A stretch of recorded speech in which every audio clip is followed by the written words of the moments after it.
Você falou que se formou há 13 anos atrás, né, Vitor?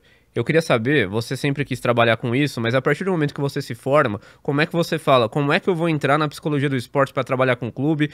Como é que é? Acabou a faculdade, você já tem alguma coisa em mente de trabalhar com isso? Como é que faz para chegar nos clubes, bater na porta e oferecer o seu serviço? Isso é uma curiosidade que eu tenho. Como é que é o começo, né? O pontapé inicial. Legal, cara. Tem umas histórias interessantes, cara, dessa época. Não é Porque assim, fácil, né? né? Eu me formei em Ribeirão Preto e aí, quando eu me vi, não tinha tantas oportunidades no esporte de alto rendimento, que era o que eu queria mesmo, né? Sei. Trabalhar com atletas, e com instituições e tal. Então, minha primeira oportunidade de emprego foi no esporte social. Uhum. Então, eu fui para projetos sociais que usavam o esporte como ferramenta de educação, de transformação social, de desenvolvimento de competências socioemocionais de crianças e adolescentes.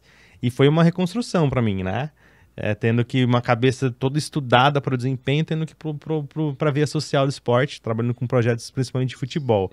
E aí fui tentando bater nas portas, apresentando projetos. Apresentei projetos, né, em alguns clubes da região, mostrando o trabalho da psicologia do E como que esporte. isso acontece? Que tipo de benefício você diz que oferece para fazê-los acreditar naquilo que você está vendendo? A gente parte de uma série de questões, né? Tanto porque quando a gente fala em instituição, muita gente vai falar assim, vai olhar dentro de um molde ou uma perspectiva de um atendimento individual de atleta. Sei.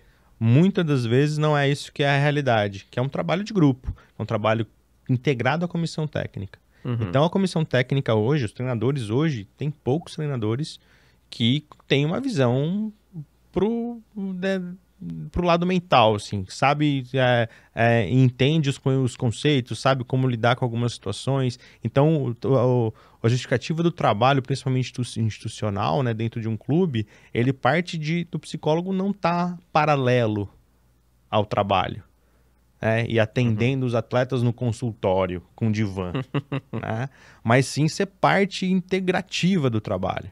Então, se a gente considera o aspecto tático, físico, técnico, a gente também tem que considerar o mental nisso também. Ok. Então, hoje, a integração do trabalho da psicologia precisa estar dentro de campo, né? Então, a Gisele, que é a psicóloga do Palmeiras, uma profissional extremamente competente, está lá há mais de 10 anos, né?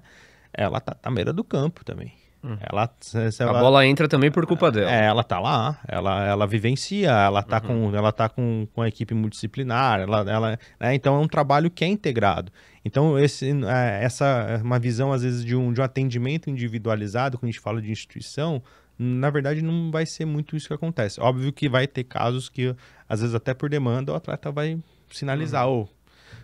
ô, tô precisando, e esse profissional tá ali para receber essa demanda, pô, é sensacional. Então a gente tem vários relatos aí, tem cada vez mais relatos aparecendo de atletas que falam, meu, se não fosse a psicologia, eu teria outra vivência.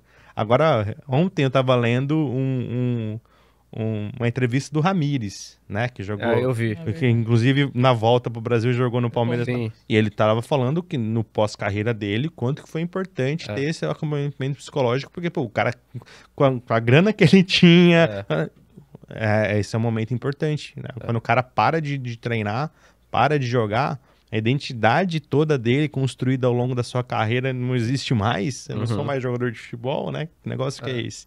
Né? Então, assim, cada vez mais a gente tem visto esses relatos. No próprio Palmeiras tem alguns jogadores que também falam abertamente sobre isso, né? O caso do Veiga, por exemplo, que já Mas falou aí, isso também. voltando pra você batendo na porta dos clubes, provavelmente você deve ter ouvido mais não do que sim, Cara, principalmente muito. Eu, no eu, começo. E quais eram as desculpas pro não e como é que você conseguiu o seu primeiro sim? Cara, eu vou te falar um não mais categórico. Não mais categórico, mas foi um meu não. O seu não? Porque o cara, a proposta que eu tinha era assim: não, você vai trabalhar 6 meses, Num clube aqui de Ribeirão. não vou falar. Tá bom. Vixe. Você vai trabalhar 6 meses, aí eu vou avaliar, sim, não vou te pagar nada. É o comerciante. É voluntário, né? Só pode ser comercial. Aí eu vou avaliar se deu resultado, aí eu vejo se eu te contrato. E assim, eu quero que você bata o olho no atleta e saiba o que ele tá pensando. Eu falei, pô, cara, muito obrigado aí pela atenção. Era o quê? Mas eu não tenho essa capacidade. Eu não tenho essa capa, eu não vou poder te entregar isso, não posso te prometer isso. Aí então isso você já falou de bate-pronto, não. Aí eu falei assim, não, cara, não é assim que eu trabalho. Você não entendeu nada do que eu falei, eu posso te falar de novo ou não? E ele não quis ouvir de novo. A questão é que não tinha abertura. Não tinha abertura, mas já bati em alguns clubes. É porque você provavelmente bateu em clube que quem comanda tem um pensamento mais jurássico, né? São os velhos, digamos assim, que comandam, e essas pessoas não acreditam muito nisso. A gestão faz toda a diferença, com certeza. Com certeza absoluta. Os dirigentes que estão ali. Então, assim, óbvio que tem o decisor que ele pode vir com uma decisão de cima para baixo, vai ter, acredita no trabalho, estrutura um departamento, que é um departamento que é independente da comissão técnica. Então, independente da comissão técnica, eu tenho esse trabalho, que acontece no Palmeiras. Sim. A Gisele já passou por vários treinadores lá. Sim, sim. E ela continua lá. O pilar mental ali está estabelecido. Agora tem alguns lugares que são os treinadores que agregam e que vão vindo... São os comissionados.